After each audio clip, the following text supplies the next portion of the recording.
Imagine a simple, everyday substance, something you probably use without a second thought. But what if I told you that this very element holds some of the most profound secrets of creation? Salt. Yes, salt. This humble mineral, so ordinary to our eyes, contains hidden truths that have been with us for centuries, woven into the very fabric of the Quran.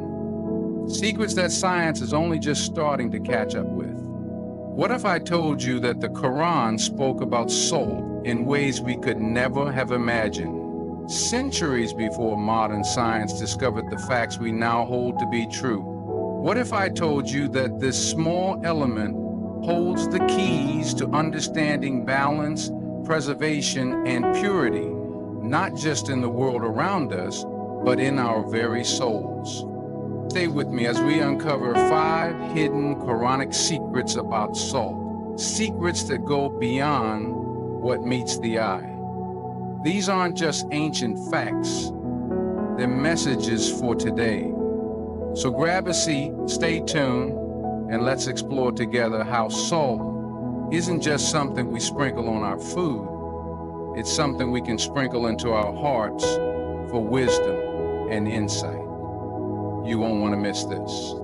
In Surah Al-Furqan, verse 53, Allah says, "And it is He who has released the 2 seas, one fresh and sweet, and the other salty and bitter.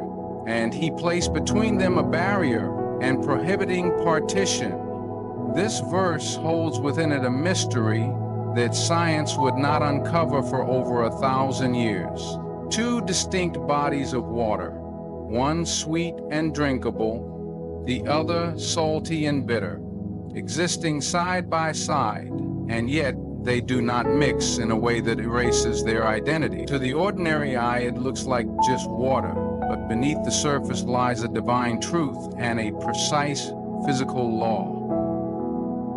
This separation of salt water and fresh water is known in oceanography today as the halocline, a boundary where salt concentration changes sharply. Scientists discovered that in estuaries and certain parts of the sea, fresh river water and salt ocean water meet, but their temperature, density, and salinity differences create an invisible divider. This phenomenon helps marine life survive in unique environments. It sustains delicate ecosystems, and it shows a balance and order in the natural world that did not happen by chance. The Quran didn't use poetic metaphor here. It used precise language. It mentioned the barrier, the bars lock, and the partition, a word that suggests not just separation, but divine command. That's not something the desert Arabs of the 7th century could have guessed. There were no submarines, no salinity sensors, no oceanographers taking notes in the sand. So how did the Quran describe something so specific, so scientifically accurate 14 centuries ago? The answer is clear. The Quran is not a man-made book. It speaks with a knowledge beyond time because it comes from the creator of time. But this verse is more than just a scientific miracle. It's a metaphor for life, for faith, for human nature. There are things in this world that look like they should blend, but they don't. Truth and falsehood, light and darkness, belief and disbelief. Just like sweet water and salt water, they can flow near each other, exist side by side, but they're never the same.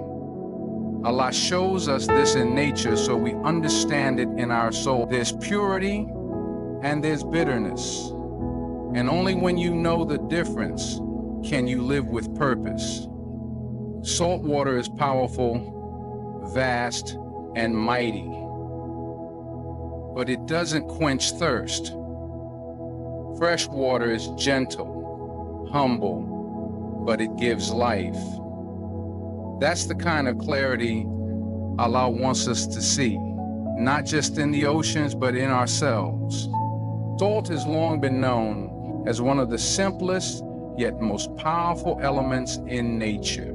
In both the ancient world and modern science, it holds a unique place, used to purify, preserve, and heal.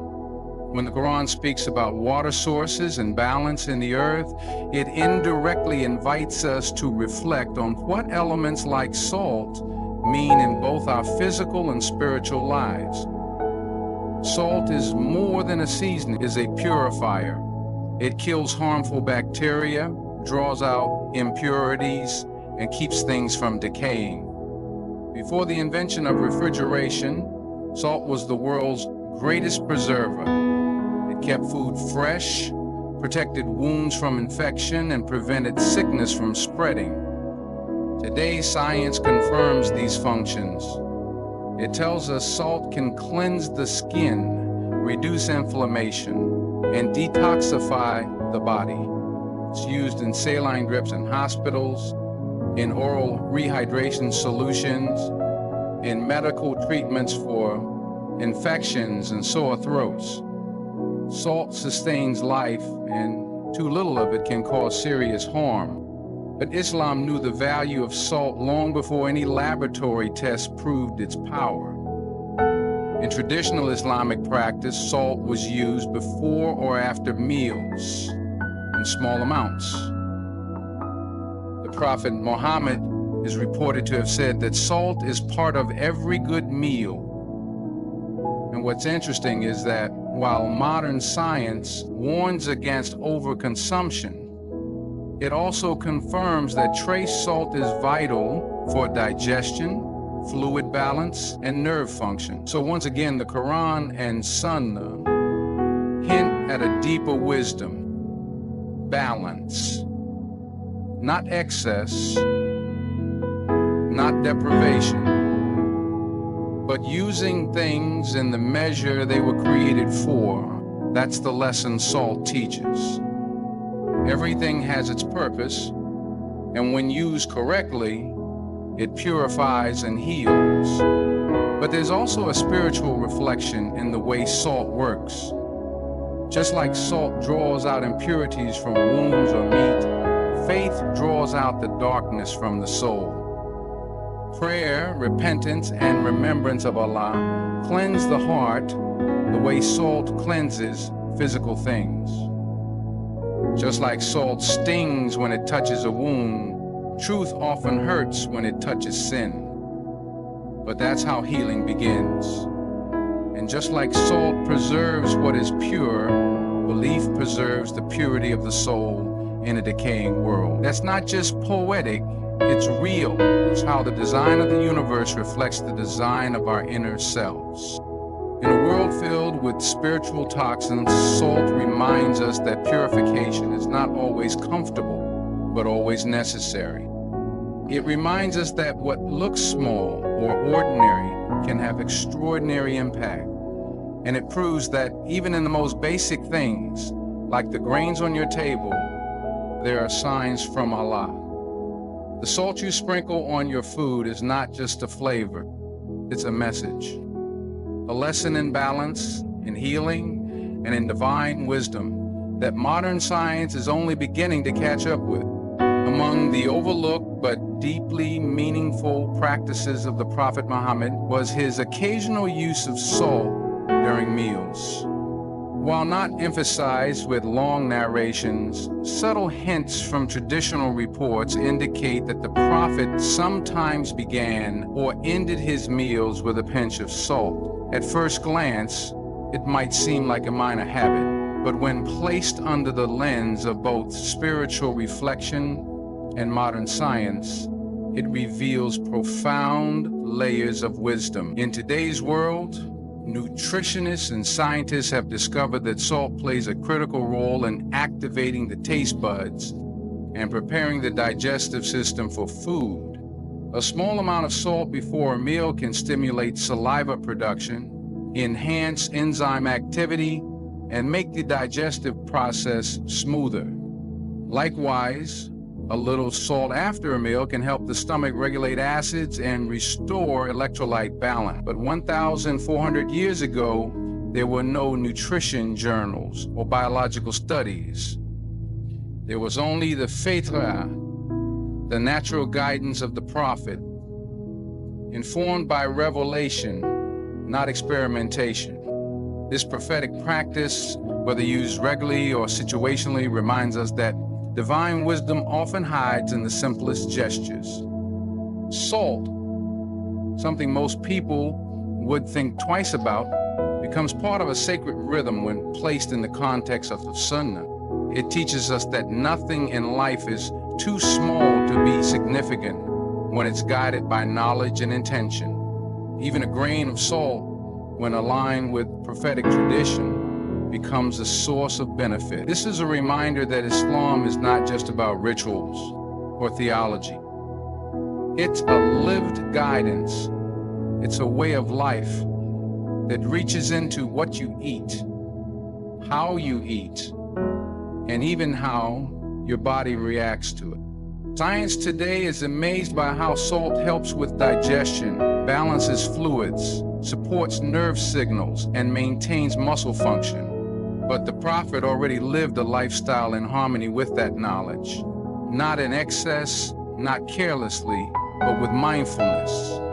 His guidance wasn't just spiritual, it was physical, emotional, and environmental. Islam came to refine the human being in every dimension. Salt, as used by the Prophet, symbolizes the idea that your faith should enter your daily habits, your kitchen, your table, and your body. It shouldn't remain in the mosque or in the pages of books. It should be lived. And in that life, even salt becomes a sign. Today, when scientists publish studies about sodium regulation, gut health, or the body's need for balanced minerals, believers can smile, not with arrogance, but with gratitude, because what the world is discovering, piece by piece, was already present in the lifestyle of the final messenger. It confirms that Islamic teachings are not outdated traditions. They are timeless truths. Salt was not just a flavor for the Prophet. It was a form of wisdom, and that wisdom continues to unfold, grain by grain, in the light of revelation and the mirror of modern discovery. The Quran in Surah Al-Furqan 25:53 speaks of the meeting of two seas, one sweet and palatable, the other salty and bitter. It says that between them is a barrier that they do not transgress. At first glance, this may seem like a purely symbolic or poetic verse, but science has since revealed that this phenomenon is a literal reality. When freshwater rivers meet saltwater seas, they do not immediately mix. Instead, due to differences in salinity, temperature, and density, a distinct boundary is formed between the two bodies of water. Oceanographers have studied this for decades, documenting how the molecules behave differently, maintaining their unique compositions, even while physically touching. What's extraordinary is that the Quran revealed this fact over 1,400 years ago, at a time when humanity had no means of exploring the depths of the oceans or understanding the properties of salt water and freshwater dynamics. The idea that such specific scientific knowledge was included in a religious text centuries before modern tools discovered it is more than coincidence. It's a sign. Salt in this verse becomes more than a chemical compound. It becomes a metaphor for divine balance. The salty sea represents one aspect of life, and the sweet water represents another. And between them is a divinely placed boundary that keeps each in its place. This boundary is not just physical, it reflects a deeper principle in Islam, that everything in creation is made with purpose, with balance, and with limits. Nothing is random. Salt may be bitter, but it is essential. Sweet water may taste pleasant, but it cannot preserve or cleanse the way salt does. Together they represent the dualities of life: pleasure and pain, ease and difficulty, sweetness and bitterness. And the barrier between them shows us that even opposites can coexist without chaos when governed by divine design.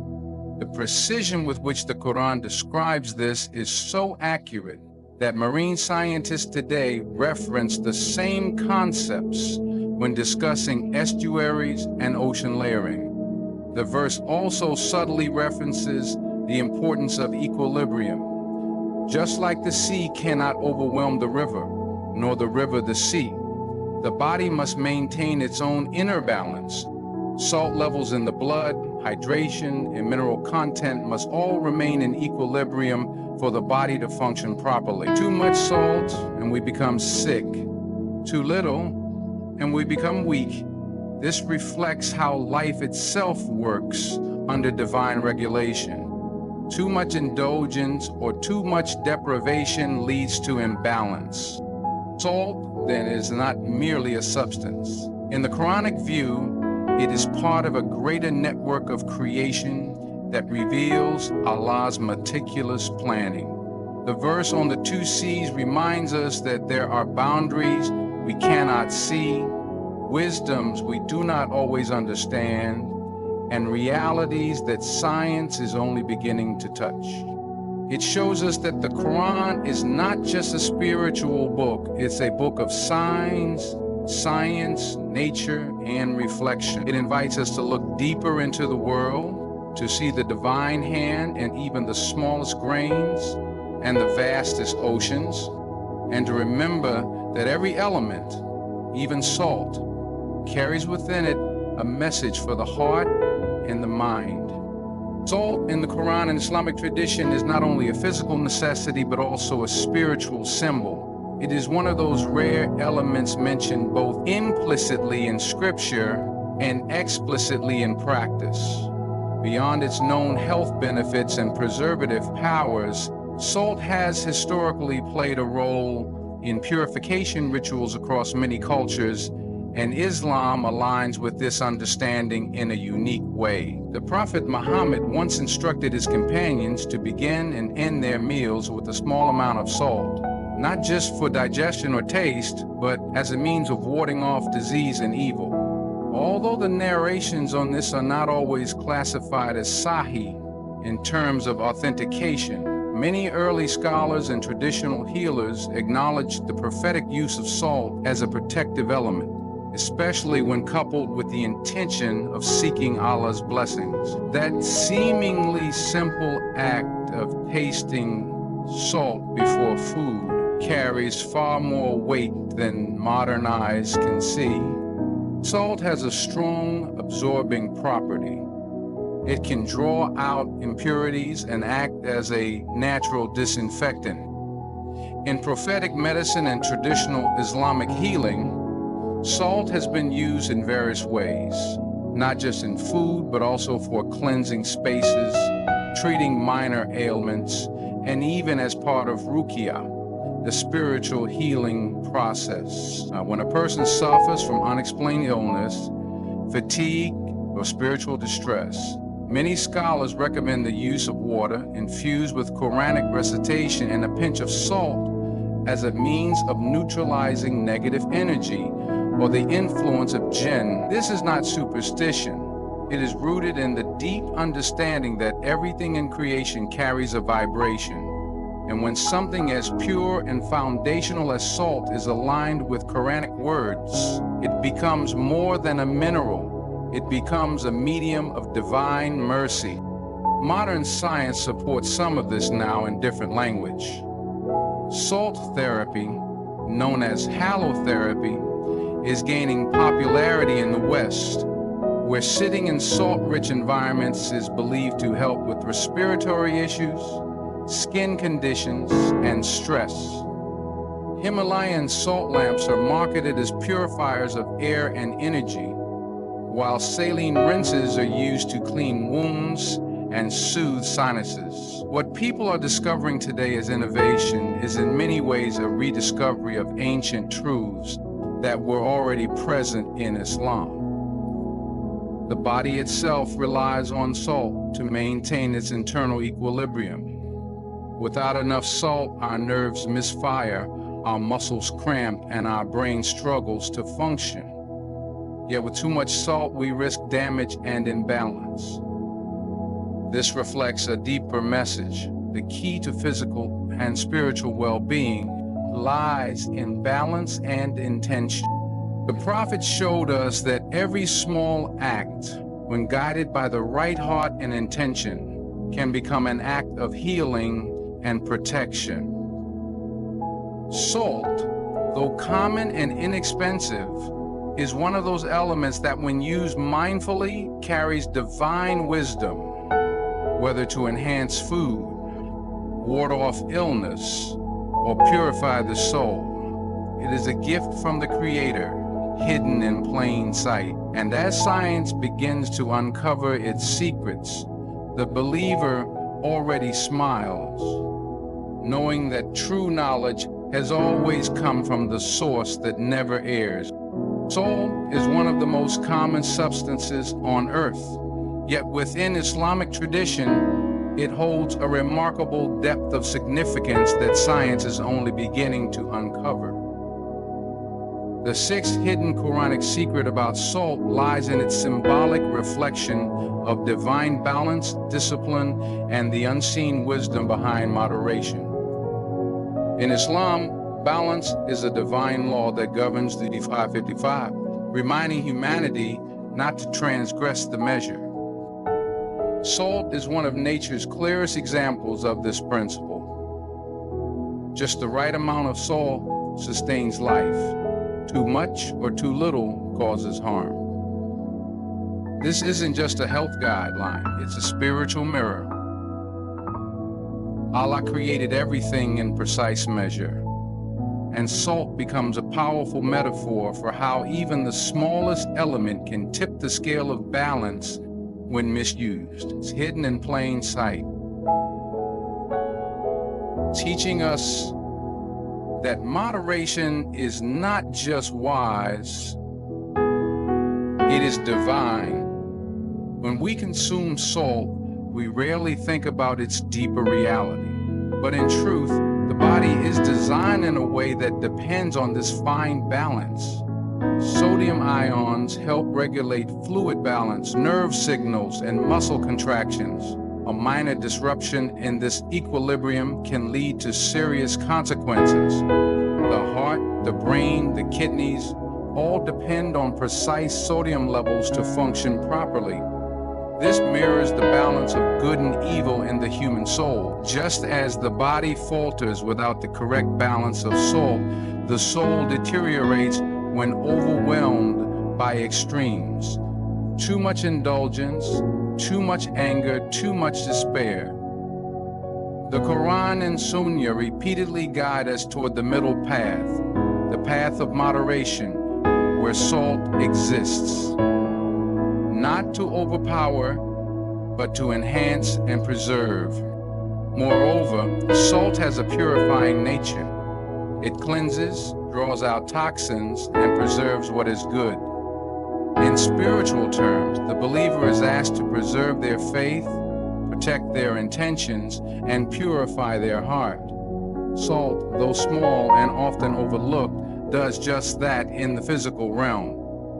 It preserves food from decay, purifies wounds, and brings balance to what would otherwise be tasteless.